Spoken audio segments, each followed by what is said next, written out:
गणधर देवा तेषां वचोनुसारम् आसाद्य श्रीमद्भगवत् कलिकाल सर्वज्ञ समन्तभद्र स्वामी विरचितं श्रोतारः सावधानतया शृण्वन्तु।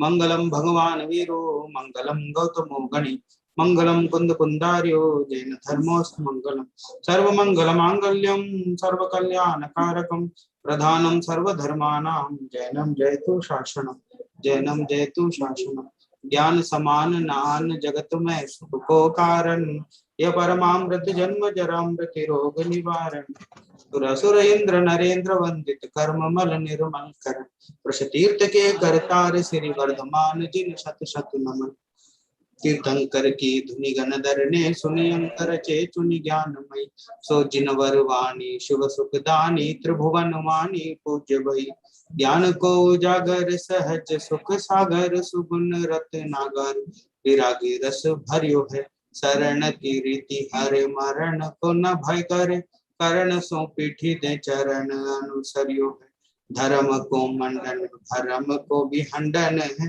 परम नरम हो के कर्म सो नरियो है ऐसो मुनि राज भुवि लोक में विराजमान निरखी बनारसी नमस्कार करियो है निरखी बनारसी नमस्कार करियो है पुण्य पाप फल माही हरक बिल को मत भाई यह पुद्गल पर जाय उपजीवन से फिर थाई लाख बात की बात यह है निश्चय उरलाओ तोरी सकल जगत दंड फंद निज आत्म ध्याओ नमः श्री वर्धमानाय निर्धूत कलिलात्मने सालोकानां त्रिलोकानां यत् विद्या दर्पणायते अंतिम शासन नायक भगवान महावीर स्वामी को नमस्कार करके प्रारंभ किया गया पवित्र ग्रंथ रत्न करंड श्रावकाचार। ये वीडियो ऑन नहीं कितने लोगों के क्या बात है, रोजाना एक ही सूचना देती रहनी पड़ेगी आपको। हाँ? तो एक दिन में भूल जाते हो सब बातें।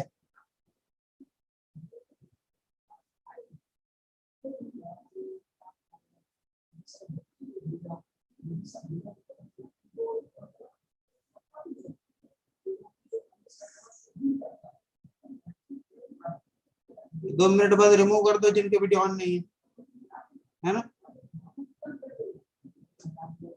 चलो, रत्नकरंड श्रावकाचार ग्रंथ की चर्चा हम कर रहे हैं। कल हमने देखा था ग्रंथ क्या है, इसे कितने अधिकारों में निबद्ध है और इसमें कितने श्लोक हैं, किस तरह के श्लोक इसमें हैं, क्या क्या वर्णन इसमें आया है, ये सब हमने देखा। होने को तो श्रावक आचार ग्रंथ है, लेकिन मोक्ष मार्ग का वर्णन इसमें किया। सम्यक दर्शन ज्ञान चारित्राणि मोक्ष मार्ग है। सम्यक दर्शन, सम्यक ज्ञान और सम्यक चारित्र को मोक्ष मार्ग का कारण बताया। ठीक है, तो अकेले आचरण को कैसे कह दोगे मोक्ष मार्ग का कारण? ठीक है, सम्यक दर्शन, सम्यक ज्ञान और सम्यक चारित्र तीनों मोक्ष मार्ग का कारण है। नहीं नहीं साहब, उपवास करने वाला जो आदमी है वो मोक्ष को जा सकता है, मुनि बनने वाला जो आदमी है वो मोक्ष को जा सकता है? तो यात्रा करने वाला आदमी है वो मोक्ष को जा सकता है। तो जितना बल हम आचरण को देते हैं उतना ज्ञान को कहां देते हैं, उतना सम्यक दर्शन को कहां देते हैं? बात समझ में आई ना। अब ये बताओ, सम्मान किसका होगा? 10 दिन भोजन नहीं किया जिसने, 10 धर्मों के दिन, सम्मान उसका होगा कि जिसने दोनों टाइम भोजन किया उसका सम्मान होगा? है? किसका सम्मान करेंगे फिरोजाबाद में, बताओ निखिल? अरे दोनों टाइम भोजन करने वाला जो है वो हमारे नजरों में ऐसा लगता है कि इसने क्या किया। अरे किया तो उसने जिसने भोजन त्यागा। तो एक विद्यार्थी पढ़ता रहे और दूसरा उपवास करें, ये बताओ दोनों, ये एकदम सच्चे हृदय से बताना, मन में महिमा किसकी आएगी? जिसने उपवास किया उसकी महिमा आएगी। बात समझ में आ रही ना। मतलब ये, मतलब अध्ययन का महत्व, ज्ञान का महत्व हमारे नजरों में है कहाँ? अरे भाई, जो पानी छान के पीता हो जो पूरा कठोर आचरण पालता हो, जो एकदम बाजार का कुछ भी नहीं खाता हो, उपवास करता हो, एकासन करता हो, उस व्यक्ति की महिमा आएगी। और जो अध्ययन में श्रेष्ठ होगा उसकी महिमा नहीं आएगी, ज्ञान में श्रेष्ठ होगा उसकी महिमा नहीं आएगी। और क्यों? क्यों? सब उसका आचरण कठोर है। तो अभी भी हमारी दृष्टि जो है वो बहिरंग पर टिकी हुई है। इतना अध्ययन करने के बाद भी हमारी दृष्टि बहिरंग में टिकी हुई है।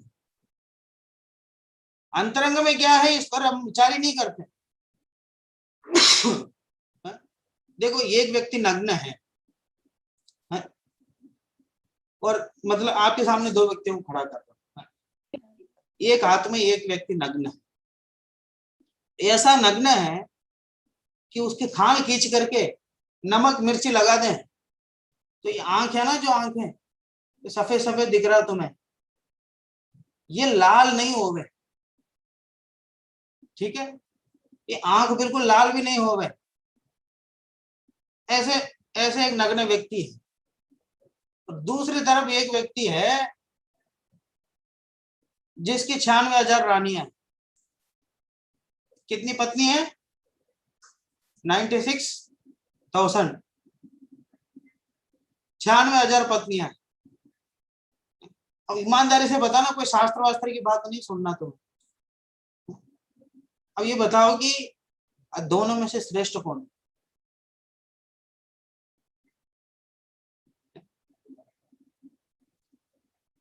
दोनों में से श्रेष्ठ कौन है बताओ? तो पहली नजर में तुमसे पूछा जाए क्या बोलोगे? बोलो भव्य। हाँ, जय जन भाई साहब। संजीव जी गोदावरी भाई साहब ने बताया था कि वो संजय जी को छोड़ो, तुम अपनी मन की बात बोलो। मैं बता रहा हूँ वही चीज कि जो द्रव्यलिंगी मुनिराज होते हैं उनके माथे में कील अरे मैं तुम फिर उल्टी बात कर रहा हूँ। द्रव्यलिंगी भावलिंगी गोली मारो, मैं तुमसे जो पूछना वो बताओ तुम। श्रेष्ठ भाई साहब 96,000 रानियों वाला चक्रवर्ती होगा। मैंने चक्रवर्ती कहा गया तुम्हें? मैं क्या पूछ रहा हूँ? सबसे पहले मेरे प्रश्न समझो, है ना? मैं मतलब मैं समझ रहा हूँ तुम पंडित नहीं हो, पंडित बनाना है मुझे सबको। तुम है ना अपने जो वो क्या बोलते हैं, अपने पंडित के कपड़े उतार के आना, कपड़े तो पहन के आना। अपने पंडित के कपड़े जो पहन रखो ना तुम अपने मन में कि मैंने 2 साल का अध्ययन कर लिया, उपाध्याय वरिष्ठ टोडरमल स्मारक में इतना सारा पढ़ लिया है, ये पूरा जो मान जो है ये पहले उतार के आना, पहले सब लोग, ठीक है? यहाँ ऐसा आना है कि जैसे कुछ जानते नहीं हो। ऐसा आओगे तो 1 साल में गारंटी है कई बातें समझा दूंगा तुम्हें 1 साल में। शास्त्र कैसे पढ़ना है, शास्त्र कैसे समझना है, ये समझा दूंगा तुम्हें आराम से, ठीक है? चलो, एकदम सामान्य व्यक्ति जैसा बैठना, वैसे ही जवाब देना कि 2 लोग तुम्हारे सामने हैं, तुम किसको अच्छा मानोगे? तुम्हारे घर में आके बैठे दोनों का परिचय तुम्हें पता नहीं है कि कौन है क्या है, मुझे कुछ भी पता नहीं है। भाई साहब अगर परिचय पता नहीं है हाँ, तो मैं उनको ही मानूंगा जिनके आंखों में अभी तक वो भी नहीं आया। हाँ, एक्सलेंट एक्सलेंट। हाँ, ऐसा ऐसा ऐसा जवाब चाहिए, ठीक है? अरे एक बार अज्ञानी बनो तो सही, फिर ज्ञानी बनोगे। पहले से ज्ञानी मान के बैठोगे तो कैसे ज्ञानी बनोगे? पहले मानो तो सही मुझे कुछ नहीं आता, फिर सीखने का प्रयास करोगे। बात समझ में आ रही ना? अरे जो खाली घड़ा है वो भरता है, जो भरा हुआ है उसे भरने की जरूरत नहीं है। तो जो खाली होगा वो भरेगा, और जो आधा भरा होगा और आधा खाली होगा वो आधे जल गगरी छलकत जाए, ठीक है? बिल्कुल कोई शर्म नहीं, नहीं आता तो नहीं आता, और जैसे पूछ रहे वैसा, ठीक है? कोई फॉर्मेलिटी करने की जरूरत नहीं। क्लास के टाइम पे मैं कोई उपराचार्य नहीं हूं तुम्हारा, केवल अध्यापक हूं। अध्यापक माने कौन होता है? अध्यापक वह होता है जिसे बच्चे परेशान करते। अध्यापक की क्या परिभाषा है? अध्यापक वह प्राणी होता है जो बच्चों द्वारा परेशान किया जा सकता। अब विद्यार्थी कौन होते हैं? विद्यार्थी वह प्राणी होता है जिसे अध्यापक द्वारा परेशान किया जाए। तुम क्या समझ रहे हो? तुम ही हमें परेशान करोगे? बात समझ में आ रही ना? तो परेशान माने कैसे परेशान? ऐसा परेशान नहीं है तुम्हारे ऊपर पत्थर उठा के मैं फेंकूं, तुम मेरे ऊपर पत्थर उठा के फेंको। तुम अपने प्रश्नों से मुझे परेशान करोगे, मैं अपने उत्तरों से तुम्हें परेशान। बात समझ में आई ना? तो ऐसा चलना चाहिए क्रम, ठीक है? तो भाई वो जो नग्न आदमी हमारे सामने बैठे हैं, जिनको मारने पर भी गुस्सा नहीं आ रहा है, वो हमें श्रेष्ठ दिखते हैं, दिखना भी चाहिए। पहली नजर में तो हम उनको ही श्रेष्ठ मानेंगे, पहली नजर में तो हम उनको ही श्रेष्ठ मानेंगे। जो व्यक्ति एकदम साधु जैसा दिखता है, किसी से बोलता करता नहीं है, अरे ये तो गाय जैसा इंसान है, भाई साहब उसको मत डांटना प्लीज, आप मुझे डांट लेना। क्यों भाई? वैसा ये किसी का बुरा नहीं करता, बहुत एकदम गाय जैसा इंसान। और इंसान की तुलना तिरंची से करता है और कहता है, इसको लगता है उसकी प्रशंसा करता है। तो मतलब ये समझो कि बहिरंग से जो आदमी शांत रहता है, खाना त्याग देता है, उसको ऐसा लगता है कि ये सबसे अच्छा है, ये श्रेष्ठ है। और जिसकी 96,000 पत्नियां हैं, उसे ऐसा लगता है कि ये अच्छा कैसा होगा। तो इतनी शादियां की जाती है कोई? बात समझ में आ रही है? तो इसके दिमाग में ऐसा लगता है कि शादी करना बुरी बात, नग्न रहना अच्छी बात। जब हमने सुना कि ऐसा करना सही है, तो ये यहीं से हम चक्कर खा जाते हैं, यहीं से धर्म को समझने में पीछे रह जाते। हमें लगता है कि गला सुखा के पानी नहीं पीना धर्म है, एक गिलास पानी पी के पुस्तक पढ़ना धर्म नहीं।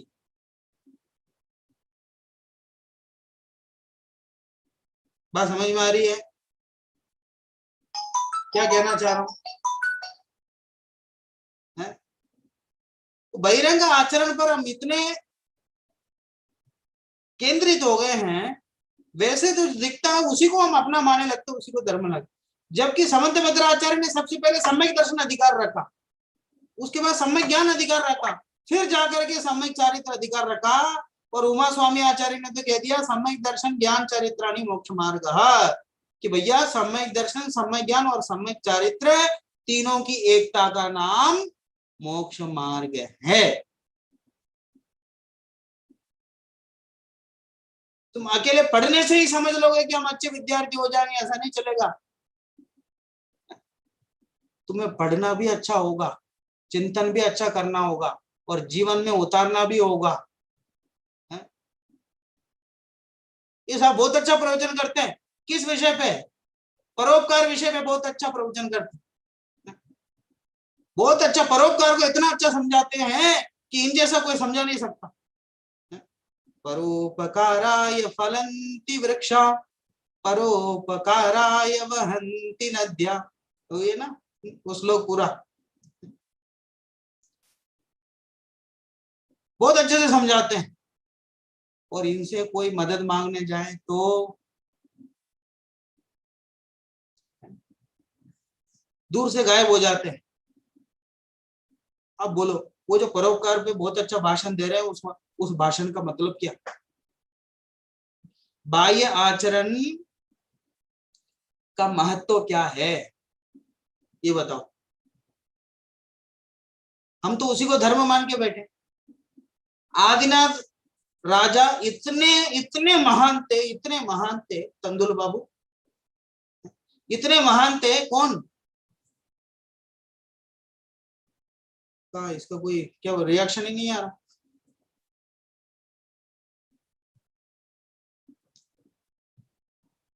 चलो, किसकी बात कह रहा था मैं?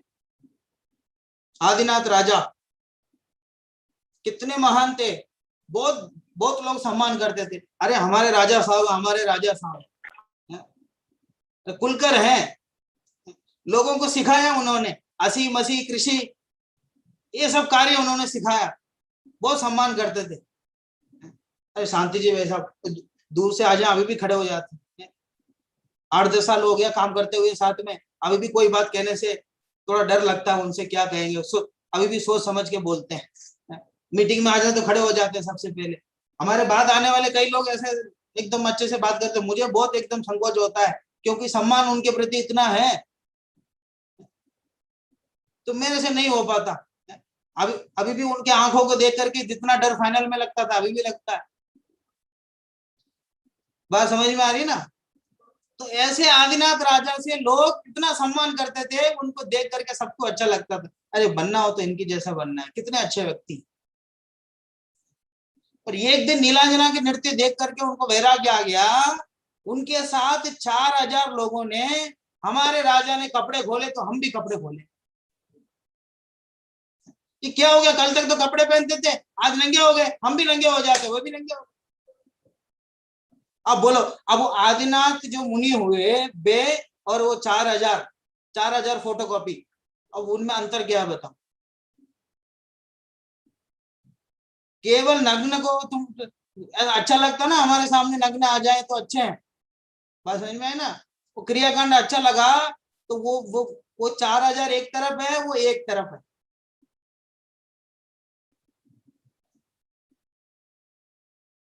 ये तो मुनिराजों का उदाहरण दे रहा हूं मैं, श्रावकों पे भी अपना लेना है। ऐसा नहीं कि श्रावक सब योग्य बहुत, सारे श्रावक ज्ञानी है, ऐसा नहीं। सारे कुर्ता पजामा वाले सम्यक दृष्टि है, ऐसा कोई नियम नहीं है। ये तो शास्त्रों में उदाहरण आया, वो बता रहा हूँ मैं, मुनिराजों की निंदा नहीं कर रहा हूँ, तुम्हें समझ में आए, बात ये है, ठीक है? कभी ऐसा करना भी नहीं, किसी भी पद की निंदा हमको हमें नहीं करनी है, बात को समझनी है उस बात, ठीक है? तो वो 4000 लोगों ने भी क्या कर लिया, उनके जैसे हो गए। अब उन 4001 में से मोक्ष कितने लोग गए, बोलो? अब हम जिसे धर्म मानते हैं वह धर्म होता तो 4001 सबको मोक्ष जाना चाहिए था, गए एक ही मोक्ष, अंतर क्या था? अरे बाकी 4000 के बाहर धर्म था, एक के अंदर भी धर्म था। फोकस अंतरंग में करना है, ये बहिरंग में करता है। कोई व्यक्ति बोलता है सुबह जल्दी उठना चाहते हो तो 4 गिलास पानी पियो, कल से जल्दी उठोगे, तो तुरंत 4 गिलास उठा के पानी। अगले दिन कोई और कहता है सुबह जल्दी उठना चाहते हो तो ऐसा करो, किशमिश खाओ, कोई कुछ बोलता है काजू खाओ, कोई बोलता है बादाम खाओ। तो रोजाना नया नया हम क्रिया करते हैं और विश्वास करते हैं सुबह जल्दी उठ जाएंगे। अरे भैया, जल्दी उठने के लिए ऐसी मानसिकता बनाने की जरूरत है कि मुझे जल्दी उठना है, क्योंकि मुझे उठ के पढ़ना है, अपना काम करना है।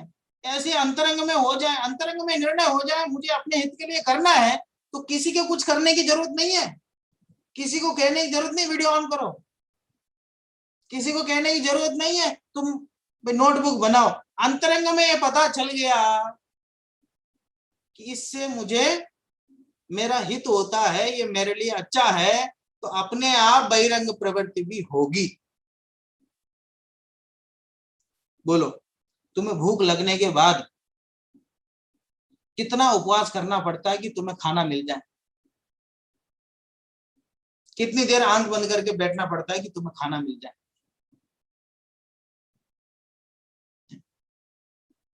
कितने जाप देने पड़ते हैं कि तुम्हें खाना मिल जाए? कितनी बार मंदिर जाना पड़ता है कि तुम्हें खाना मिल जाए? कितने शास्त्र पढ़ने पड़ते हैं कि तुम्हें खाना मिल जाए? अरे भागोगे अपने आप। अगर अभी खाना नहीं बना हो, जो भी चीजें बन गई हो अभी अधकच्चे जैसे भी हो, लो इसको दो, सब खिलाओ इसी को, बाद में बनाते रहना तुम भी। बात समझ में आ रही ना? अरे अगर अंतरंग से अगर प्रेरणा मिल गई है, अंतरंग में बदलाव हो गया, तो बहिरंग में अपने आप हो जाएगा। बोलो अमन। हाँ भाई साहब। आप मिट्टी खोदो और उसमें एक पत्थर रख दो, ऊपर से मिट्टी बंद करके, तो उसमें पानी डालो, तो रोजाना पानी डालते जाओ, तो कितने दिन में पौधा उसमें से निकलेगा? नहीं निकलेगा। बस, अरे पत्थर का पौधा तो निकलेगा, पत्थर बड़ा हो जाएगा रोजाना पानी डालोगे तो। नहीं होगा। बात समझ में आई ना? अरे वो अंतरंग प्रयास ही, जो अंतरंग में जो चाहिए वो तो है ही नहीं। अंतरंग में मैं आत्मा हूं ऐसा निर्णय तो हुआ ही नहीं है कि बहिरंग में चाहे कुछ भी कर ले, कोटि जन्म तप तपे ज्ञान बिन कर्म झरे जय, ज्ञानी के क्षण माहि त्रिगुप्त ते सहज टरे, मुनिव्रत धार अनंत बार ग्रीबक उपजायो, पै निज आत्म ज्ञान बिना सुख लेश न पायो। ये वो शरीर को तपाने का नाम, कष्ट देने का नाम धर्म नहीं है, जबरदस्ती करने का नाम धर्म नहीं है, मार मार के मुल्ला बनाने का नाम धर्म नहीं है। सहज प्रवृत्ति अपने आप। बात समझ में आ रही ना, अपने आप ही। तो मुझे समझ में आ गया ये करना है तो वो अपने आप ही करेगा, ठीक है। जिसको पैसा चाहिए हो, पूरी पढ़ाई हो गई, पैसा कमाना है कि भैया तुम्हें इंटरव्यू देना है, परीक्षा में पास हो गए, इंटरव्यू दोगे, तुम्हारी नौकरी लगेगी, नौकरी लगने के बाद रोजाना जाके बच्चों को पढ़ाओगे तो पैसा मिलेगा, तो रोजाना स्कूल जाएगा कि नहीं फिर पढ़ाने के लिए? अपने आप जाएगा, क्योंकि पता है मैं स्कूल नहीं जाऊंगा तो मुझे पैसे नहीं मिलेंगे। बात समझ में आई ना। अंतरंग में जब तक ऐसा नहीं हो जाए, अंतरंग में परिवर्तन हो गया तो अपने आप बहिरंग में प्रवृत्ति वैसे ही हो जाएगी। बात कठिन तो नहीं हो रही है, ज्यादा गहराई में तो नहीं जा रहा हूं मैं, सबको बात समझ में आ रही है, नींद तो नहीं आ रही है पिड़ावा वालों को? नहीं, चलो एकाग्रता के साथ सुनो, ठीक है। तो मैं कह रहा था, मैं केवल क्रियाकांड को हम धर्म समझते हैं, इसको परिवर्तन करना होगा, ऐसा नहीं है। संतुष्टि धर्म का दूसरा नाम है संतुष्टि, संतोष। क्या धर्म का दूसरा नाम है? संतुष्ट। संतोष पूर्वक जो प्रवृत्ति होती है उसी का नाम धर्म है। उनका वज्र विषभ नारा संगनन रहता है तीर्थंकर का। एक श्वेतांबर साधु, अभी मैं गांव गया था, मेरे गांव में रिश्तेदार है श्वेतांबर है, बोले एक हमारे वो साध्वी हैं, तो वो 11 महीने 29 दिन तक उपवास रहे। वो आदिनाथ भगवान का रिकॉर्ड टूटने ही वाला था, वो उससे पहले उनको दिक्कत हो गई तो आहार ले लिया। अब जो आदिनाथ भगवान का रिकॉर्ड तोड़ना है। अब ये कोई क्रिकेट मैच तो नहीं है कि भाई इसमें क्या रिकॉर्ड है? ये भी कोई रिकॉर्ड है? ये बताओ। अच्छा, मोक्ष जाने में ऐसा कोई है? ऐसा लगता है कि इनने ज्यादा उपवास किया तो इनको ज्यादा सुख मिलेगा, इनने कम उपवास किया इनको कम सुख मिलेगा? बोलो। एक बच्चे ने रात भर की पढ़ाई की और अगले दिन परीक्षा दी और उसके ज्यादा नंबर आ गए। एक बच्चा साल भर पढ़ता रहा और उसने परीक्षा दी, उसके कम नंबर आ गए। बात समझ में आ रही ना? अब भाई इसने जो पढ़ाई की, कोई संस्कृत विषय की परीक्षा थी, ये साल भर अंग्रेजी पढ़ता रहा, और ये बच्चा एक दिन एक रात में अकेले संस्कृत की पढ़ाई की तो नंबर दिया, इसके ज्यादा नंबर आ गए। साल भर मेहनत करने के बाद भी गलत दिशा में मेहनत करता रहा। बोलो बोलो दोनों भाई, बढ़िया झाड़ू पोंछा लेकर के बगल वाले घर में जा करके साफ सफाई करने लग गए तुम दोनों 8 घंटे तक। तुम्हारे घर की सफाई कब तक हो जाएगी बताओ? नहीं होगी।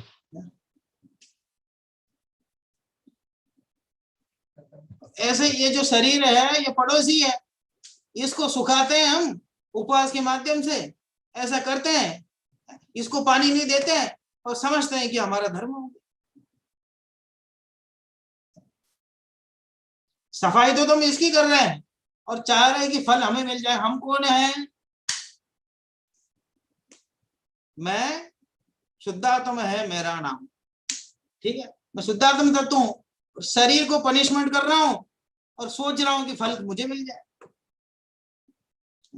बोलो कौतुक पाटिल।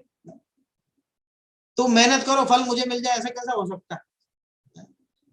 कि तुम खाना खाओ मेरा पेट भर जाए यहाँ से, ऐसा हो सकता है क्या? नहीं, मेरा ही पेट भरेगा। कहने को ऐसा कह सकते हैं भाई, कोई आए घर में कि नहीं नहीं साहब आपने खा लिया तो समझ लो मैंने खा लिया। कोई सच में ऐसा करे, ठीक है साहब आप बैठ जाओ मैं खा लेता।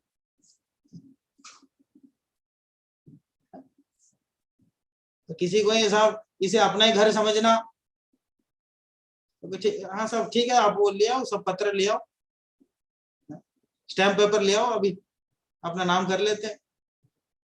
तो वो एक व्यवहार होता है, वो अलग है।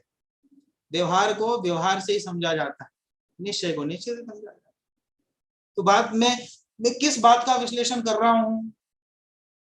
आचरण माने हमारे दिमाग में बैठा हुआ है कि बहिरंग आचरण मात्र ही आचरण, ऐसा नहीं है। सम्यक ज्ञान, सम्यक दर्शन, सम्यक ज्ञान पूर्वक जो आचरण होता है उसी का नाम यथार्थ आचरण।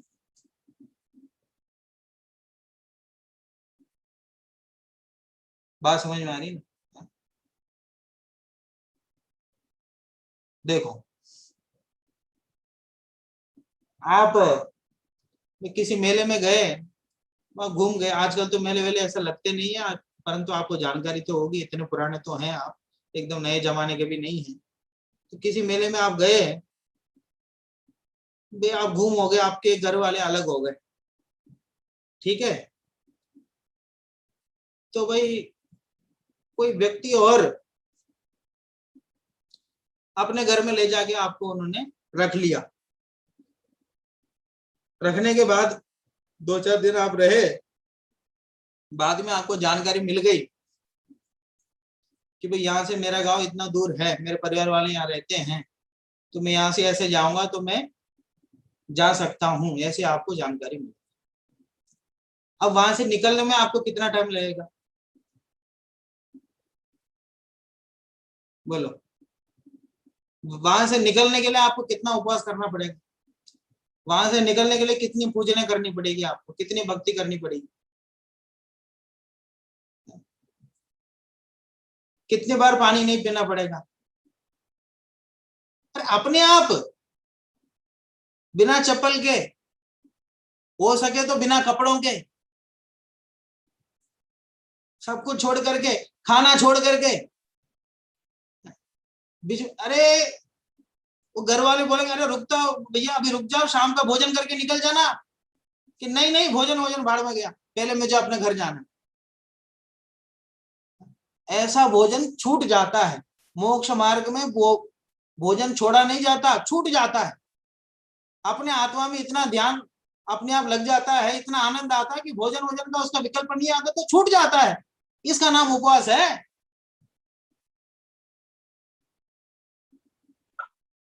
बात समझ में, अंतर समझ में आ रहा है ना आपको? भोजन को बुद्धिपूर्वक छोड़ना और छूट जाना। एकदम पढ़ाई करते करते ध्यान नहीं रहा, पानी नहीं पीना है, तो पानी का त्याग हो गया। तो पढ़ाई में इतना लीन हो गया कि उसको खाने का ध्यान नहीं रहा, तो ये आसन हो गया। आत्मा अपने आत्म स्वरूप में, मैं ज्ञानानंद स्वभाव में इतना लीन हो गया, तो उसको खाने का विकल्प ही नहीं आया, खाना नहीं खाया, अपने आनंद में लीन रहा, तो त्याग हो गया उसका। त्याग किया नहीं जाता है, त्याग हो जाता। क्या? त्याग किया नहीं जाता, त्याग हो जाता है। अब कोई कह रहा भाई साहब आपने मूवी तो नहीं देखी, प्यार किया नहीं जाता प्यार हो जाता है, ऐसा तो नहीं कह रहा आप? अब मुझे भी बोलने के बाद ध्यान आया, हाँ ऐसा भी कोई बात मैंने सुनी। ऐसे ही समझो, ऐसे ही है, त्याग का मामला भी ऐसे ही है। बात समझ में आई ना?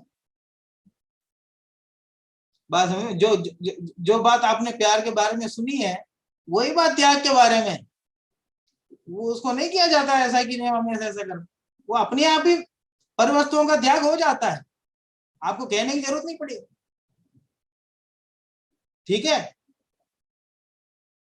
चलो बहुत सारे उदाहरण ऐसे हैं, तो अपने चित्त को आपको समझना पड़ेगा, भार नहीं लादना है, इसको ये भी कर लो वो भी कर लो, ऐसा करके तनाव युक्त धर्म नहीं होता है। धर्म का दूसरा नाम संतुष्टि है। धर्म जीवन में आने के बाद अनंत संतुष्टि मिलती है, आनंद मिलता है, ठीक है। तो वो जिस कार्य को करने से तनाव बढ़े, भार बढ़े, उसका नाम धर्म नहीं। तो वो केवल क्रियाकांड का नाम धर्म नहीं है। आचार जो शब्द है, आचरण जो शब्द है, वो सम्यक दर्शन सम्यक ज्ञान युक्त आचरण की बात, ठीक है।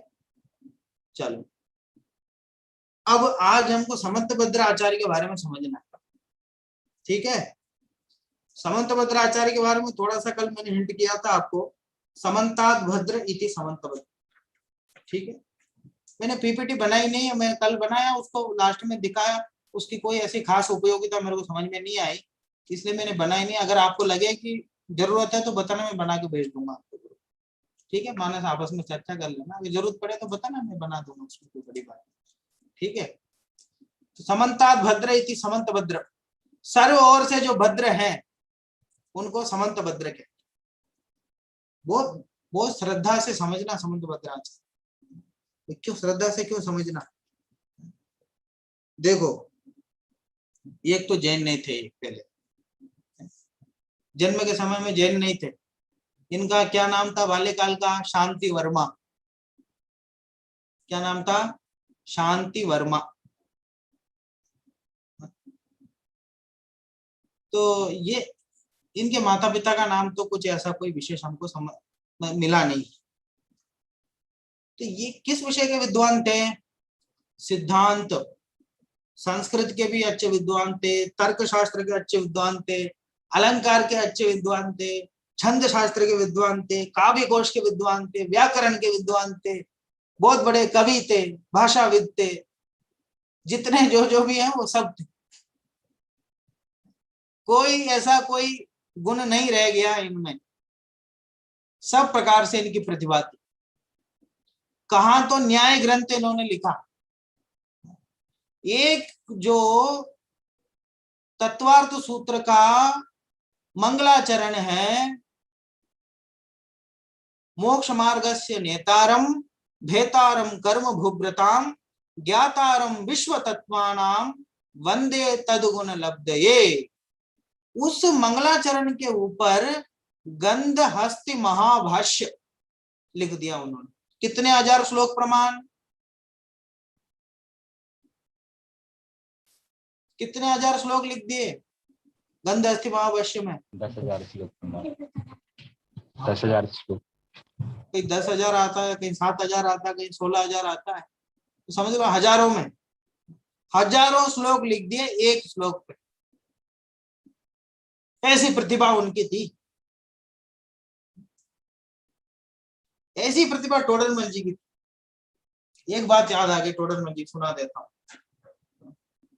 आज्ञा है मॉनिटर साहब, सुना दो एक बात। चलो, टोडरमल जी अपने गुरु के प्रवचन में बैठे थे। उनके गुरु का नाम क्या था? बाबा वंशीधर। क्या नाम था? बाबा वंशीधर, ठीक है। तो सिटी में जहां टोडरमल जी का मंदिर देखा आपने, एक बार गोष्ठी कराई थी हम लोगों ने, तुम लोग थे तब, कनिष्ठ में होंगे, चलो जी। तो वो वहां अपने गोष्ठी कराई थी उस जगह पे। वो अभी तो वहां दीवार बन गई, उससे पहले बहुत बड़ी जगह थी। तो वंशीधर जी प्रवचन कर रहे थे, गुरुजी थे, टोडरमल जी शिष्य थे, हाथ जोड़ करके ऐसे पद्मासन में बैठ करके हाथ जोड़ करके सुन रहे थे उनके प्रवचन। टोडरमल जी कितने बड़े विद्वान, गुरु की विनय, देवशास्त्र गुरु और अपने लौकिक गुरु, उनकी भी विनय इसी प्रकार करनी चाहिए। विद्या विनय ने प्राप्य थे, ठीक है। तो बहुत विनय पूर्वक सुन रहे थे। एक और बात सुनाऊंगा इसी में, मतलब देखो, तो बाहर देखा बहुत सारी चप्पलें थी, अंदर बैठ करके श्रोता लोग वे सुन रहे थे प्रवचन, बाहर लोग खड़े हुए थे। तो गुरुदेव तो कहा करते थे, ये धर्म की बात, तत्व की बात चप्पलों में बैठ करके भी सुनने को मिले तो सुन लेना, इसमें आलस मत करना। ये भव भव में काम आने वाली चीज है, ठीक है। सारा ध्यान लगा के इसमें सुन लेना। चप्पलों में बैठ करके, लाइट नहीं हो, बारिश हो रही हो, ये है, तुरंत एक बहाना मिल जाता, भाई साहब ये है, वो है, ये है, सब बातें छोड़ देना, जैसे मिले वैसे सुनना इस बात। तो सब लोग सुन रहे थे वहां। इतने में एक अंग्रेज आया वहां, अंग्रेज आया घूमने के लिए। अंग्रेज आया, यहीं रहा हुआ 10-12 साल, थोड़ी बहुत हिंदी भी सीख ली थी उसने। उसने पूछा बाहर किसी आदमी से, अंदर क्या हो रहा है? कि साहब ये जैन धर्म के बहुत बड़े विद्वान हैं बाबा वंशीधर जी, उनका प्रवचन हो रहा है। बोला प्रवचन क्या होता है? कि साहब वो जैन धर्म के जो वो विषय वस्तु जो उसको समझाते हैं उसको कहते हैं प्रवचन। बोले ठीक है, चलो चलता हूँ, अंदर चल के देखता हूँ। अंदर गए, देखा ये बूढ़े आदमी प्रवचन कर रहे बाबा वंशीधर जी। तो उन्होंने पूछा किसी से, वो प्रवचन कर रहे हैं, उनका नाम क्या है? कह रहे इनका नाम वंशीधर है, मतलब बंशीधर। तो ये बड़ा संकट में आ गया। बंशीधर किसको कहा जाता है? बंसी माने वो जो क्या बोलते हैं, वो बांसुरी बजाते हैं ना, और धर माने उसको धारण करने वाले, तो बांसुरी को जो धारण करे उसको बंशीधर कहते हैं। बोले आपके पास तो बांसुरी तो है नहीं, तो आपने अपना नाम कैसे बंशीधर रख लिया? बोले मतलब आप गलत हो, ऐसा। तो वहां टोडरमल जी बैठे हुए थे। टोडरमल जी ने उठ करके गुरु से आज्ञा मांगी। तो गुरु तो 2 मिनट शांत रहे, तो उनसे आज्ञा मांगी कि महाराज अगर आपकी आज्ञा हो तो मैंने उनको समझाऊं कि आप वंशीधर कैसे हो। उन्होंने कहा हाँ समझाओ। तो 17 प्रकार से उन्होंने समझाया कि ये वंशीधर कैसे है। एक अर्थ नहीं बताया, 17 अर्थ बताया कि वंशीधर क्यों है। ऐसी प्रतिभा थी टोडरमल जी की। ऐसे ही यहाँ समंतभद्र आचार्य की प्रतिभा, जिस विषय को लेकर के जैसे उनको कोई भी सवाल पूछो, हर विषय के ज्ञाता थे, सारे विषय पढ़ चुके, सारी विद्याएं प्राप्त कर ली थी उन्होंने। देखो कहाँ जन्म हुआ था ये भी कोई विशेष पता नहीं है। उरयूर, उरकपुर, ये कर्नाटक तमिलनाडु में कोई ऐसी जगह है, वहां इनका जन्म हुआ था। ये जो पुरानी तिरुचिरापल्ली है वहां इनका जन्म हुआ था, ऐसा कहते हैं। कांची में इनकी शिक्षा हुई होगी, क्योंकि उस समय ये 3 ही क्षेत्र थे दक्षिण भारत में, कांची, तिरुचिरापल्ली, उरयूर, यही इनकी शिक्षा हुई होगी। बाल्य अवस्था में मुनि बन गए थे, 11-12 वर्ष में ही हो सकता है मुनि बन गए थे। इनके समय के बारे में सोचे तो ये भी हमें मिलता नहीं।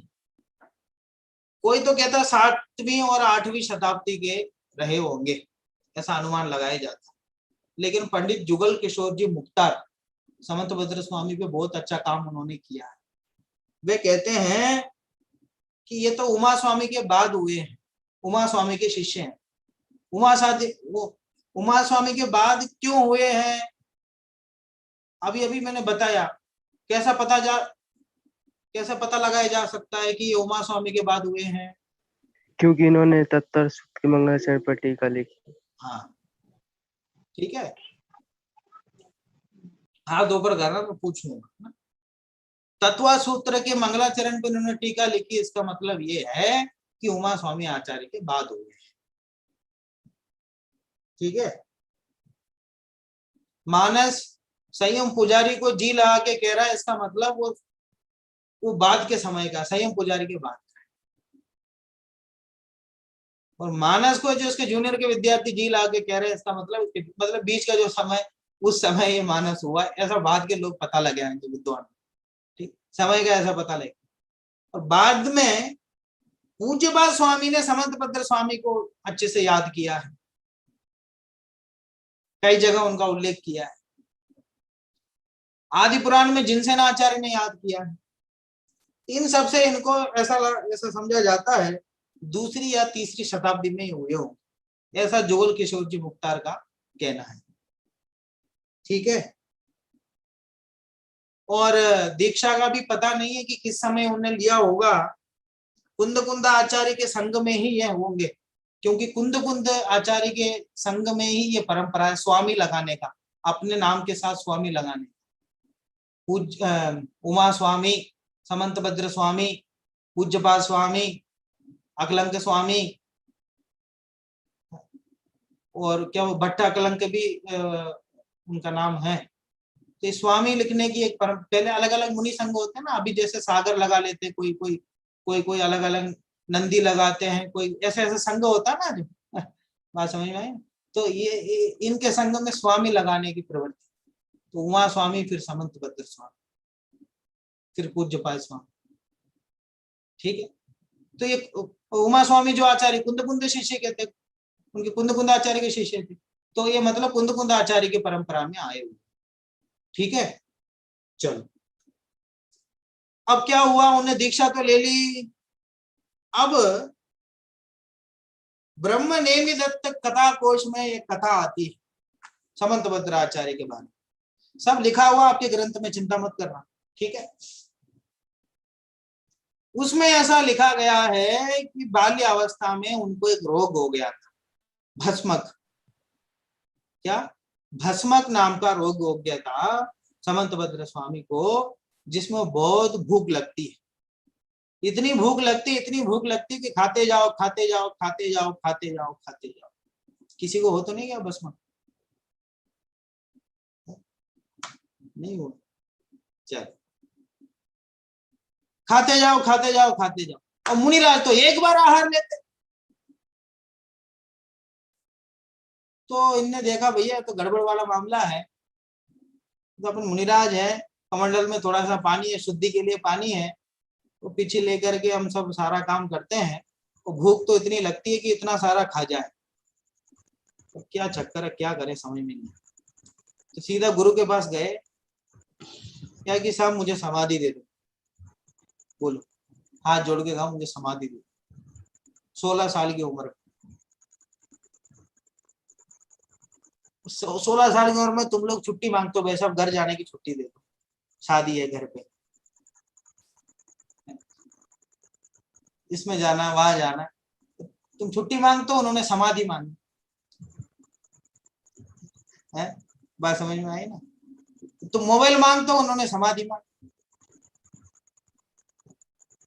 बात समझ में? गुरु ने कहा चुप रहे, तुम्हारी उम्र ही क्या है? तुम्हारे माध्यम से वीर शासन का उद्धार होना है। भगवान महावीर का जो शासन है उसका डंका बजाना है तुम्हें। तुम्हारे माध्यम से कितना बड़ा प्रचार होने वाला तुम्हें पता है? बेवकूफ जैसी बातें कर रहा है। तो गुरु है, वो कुछ भी कह सकते हैं। तो गुरु ने समझाया कि बेटा देखो, ऐसा मत करो, बहुत अच्छे हो, बहुत अच्छी प्रतिभा है तुम्हें। शास्त्री 33 वर्ष में मेरे नाना जी की मृत्यु हो गई थी, और दुर्भाग्य से एक दिन बाद मुझे खबर मिली। वो मेरा मोबाइल तो ऐसे पड़ा रहता था, कभी बंद हो गया, मैं चार्ज वार्ज भी नहीं करता रहता, तो ऐसे पड़ा रहता था, इतना ध्यान नहीं रहता था। तो घर वाले उसमें कॉल कर रहे होंगे तो स्विच ऑफ बता रहा, और किसी को इधर को जानते नहीं थे घर वाले। तो अगले दिन जब ऑन किया, फिर भाई बात हुई तो पता चला मेरे नाना जी की मृत्यु हो गई। और मैंने बचपन से मेरे दादा दादी और नानी तीनों को नहीं देखा, अकेले नाना ही थे। तो वो मतलब उनकी छत्र छाया में मैं आगे बढ़ा हूँ, तो उनसे बहुत लगाव था। तो सुन करके बहुत गहरा दुख हुआ, तो रोता रोता शांति जी के पास गया। मैंने कहा ऐसी ऐसी बात है, मुझे मतलब घर जाना है। तो उन्होंने कहा कि भैया तुम्हारी मोक्ष मार्ग प्रकाश की कक्षा चल रही है शाम को, और इस समय घर जाओगे तुम्हारी कक्षाएं छूट जाएंगी। और जो होना था वो तो हो गया, उनकी अंतिम क्रियाएं भी हो चुकी हैं। अब तुम जाके क्या करोगे वहां? यहीं रहो, अध्ययन करो शांति से। मैं आ गया, शांति से आ गया, और अपनी क्लासेस अटेंड करी, पढ़ाई। समझ में आई ना? गए नहीं उसके बाद। ऐसे समंतभद्र आचार्य को गुरु ने कहा कि भाई अब ऐसा कर, तुम यहाँ से जाओ, कुछ भी करो, ये रोग ठीक करो, रोग ठीक करके आना, वापस तुम्हें मुनि दीक्षा मैं ही दूंगा। फिर वापस मुनि दीक्षा में लगना, फिर बड़े बड़े कार्य तुमको करना है। गुरु ने समझाया। गुरु ऐसा नहीं होते हैं, समाधि मांगी उन्हें, ले समाधि लो, जाओ मरो। गुरु वो नहीं है कि जो डुबा दे आपको, गुरु वो है जो पार पार लगा लगा है। बात समझ में आई ना? जो आपको ऊपर की तरफ लेके जाए, जो आपको कल्याण मार्ग में निमित्त बने, वो गुरु होते हैं। समंतभद्र आचार्य गुरु ने यही किया। अब गुरु का नाम का उल्लेख तो है नहीं, उसमें कौन है क्या है, बस ये कहानी बस मिलती है। तो आगे क्या है, आगे क्या लिखा उसमें। तो ये गए एक, घूमते घूमते इधर उधर घूमते घूमते देखा एक जगह लोग थालियों में भोजन रख रख के ले जा रहे हैं, बड़ी एकदम 56 भोग लेके जा रहे हैं, मिठाई, खीर, पूड़ी, हलवा, समोसे, सब उस समय जो जो भी होगा फेमस, सब लेके जा रहे हैं। इनको बहुत भूख लगती थी, स्वाद खींच के ले गया इनको। बोले देखे क्या कर रहे हैं, शिव पिंड था, शिव पिंड के सामने रखा हुआ, सब लोग निवेदन कर रहे हैं। और भाग्य से राजा भी था उसमें, उस राज्य का राजा ने पूछा क्या चक्कर है, कि हम सब चढ़ाते, बहुत भक्ति से चढ़ाते, भगवान खाते नहीं। अच्छा, ये चिंता आप लोगों की? बोले हाँ। बोले मैं दूर कर सकता हूँ तुम लोगों की चिंता। बोले कैसे? मुझे लगा लो मंदिर में, भगवान को खिला दूंगा सारा खाना। अच्छा पक्का? तो सारे लोग एकदम अंधे श्रद्धालु थे भगवान के, चलो कह रहा है एक बात मानते हैं। बोले ठीक है भाई। अगले दिन सब खाना वाना बना के लेके आए। उन्होंने कहा एक शर्त है। बोले क्या? तो सारा खाना अंदर रखो और दरवाजा बंद करो, भगवान जब खाएंगे तुम लोग देख लोगे तो नाराज हो जाए, नाराज होंगे तो मैं नहीं जानता भाई, तुम लोग की खैर नहीं, तुम लोग जान। अरे नहीं नहीं भैया, नहीं नहीं ऐसा नहीं, हमें तो चाहिए कि भगवान खा ले बस, और कुछ नहीं चाहिए। बोले ठीक है। अंदर रखा और दरवाजा बंद की और सारी थालियां खत्म कर दी। बढ़िया चलता रहा इनका, कई दिनों तक चलता रहा, और लोगों को लगता रहा अरे भगवान खा रहे हैं, भगवान खा, हमारा बनाया वो भगवान खा रहे हैं, इससे बड़ी बात क्या हो सकती, और अच्छा बनाओ और देसी घी डाल करके बनाओ। बढ़िया बढ़िया खाना उन्होंने खिलाया। अब खाना बचने लग गया। क्यों? रोग ठीक हो गया, रोग सही हो गया तो खाना बचने लग गया। अब उतना खाना नहीं जा रहा जितना पहले जाता था। हाँ समझ में आ रही ना? अब तो धीरे धीरे पुजारी देखता है कि क्या चक्कर है भैया, पहले तो भगवान बहुत खाते थे, अब कम खा रहे हैं। लगता है भगवान को खाना अच्छा नहीं लगता, कुछ तो गड़बड़, मिर्च ज्यादा हो गई है या तेल ज्यादा हो गया है, कुछ तो चक्कर। आज एक बार मैं दरवाजा से छुप कर देखता हूँ भगवान को क्या पसंद है। तो गया दरवाजे से छुप के देखा, और देखते भगवान तो वहां चुपचाप बैठे हुए खा रहे सब ये। अच्छा तो ये बात है। ये जाके राजा को बताया कि राजा ऐसी ऐसी बात है, ये तो हम सबको बेवकूफ बना रहे हैं, ये खुद ही खा रहे हैं ये तो।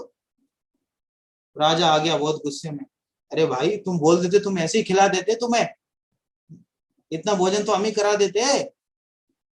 तुमने भगवान के नाम पे ऐसा कह के क्यों ये नाटक किया, हमारे भक्ति के साथ खिलवाड़ क्यों की तुमने, हमारी श्रद्धा के साथ खिलवाड़ क्यों की, इसकी सजा तो तुम्हें मिलेगी। बोले क्या सजा है? जिस भगवान के नाम पे तुमने खाना खाया है उस भगवान को नमस्कार। ये ऐसी सजाएं होती थी उस जमाने में। सजा ये नहीं कि 50 रुपए की रसीद बना, 100 रुपए की रसीद बना, जेल में डाल देंगे, तो ये सब नहीं है। वहां फांसी लगा। उन्होंने कहा जिस भगवान के नाम पे तुमने नाटक किया है, अच्छे लोग थे सब लोग, ने कहा उनको नमस्कार करो, हम तुम्हें छोड़ दें। अब इनने क्या किया, बैठ करके 24 तीर्थंकरों की स्तुति करना इन्होंने प्रारंभ की। जब चंद्रप्रभु भगवान की स्तुति कर रहे थे तो शिव पिंड फट गया, उसमें से चंद्रप्रभु भगवान की मूर्ति प्रकट हो गई, उन्होंने नमस्कार कर लिया, बोले लो हमने नमस्कार कर लिया। ये कहानी इसमें आती है, ठीक है। इस कहानी में कुछ बातें हैं जो जिससे मुझे मतलब थोड़ा सा अच्छा नहीं लगता उन बातों को सुनकर। ये जो पूरी कहानी लिखी हुई है मैंने बता दिया आपको, ये शास्त्रों में प्राप्त होती। लेकिन कुछ ऐसी बातें हैं मुझे मतलब ऐसा लगता है कि ऐसा नहीं होना चाहिए था, या फिर कुछ तोड़ मरोड़ के प्रस्तुत किए जा रही है बातें, वो आप भी विचार करना वो कौन कौन सी बातें। कल मिलेंगे उन बातों के साथ। ऐसा स्थान कौन सा था वो जहाँ पे ये हुआ था सब? स्थान? शिव मंदिर, शिव मंदिर कहाँ पर? शहर, नगरी, शहर, एड्रेस सब लिख के वो थोड़ी कोई पोस्ट ऑफिस थोड़ी तुम्हें लिख के दे देंगे। ग्रंथ में इतनी कहानियां मिली, कोई ऐसा ज्यादा एड्रेस नहीं मिला उसको। हाँ बोलो बोलो भैया बोलो। बनारस में है मंदिर वो। बनारस का मंदिर कहते हैं, कोई ऐसा प्रमाण नहीं है। हाँ। बहुत ऐसी बातें हैं, कहने वाले कहते हैं। ले लो बनारस, ले लो, क्या दिक्कत।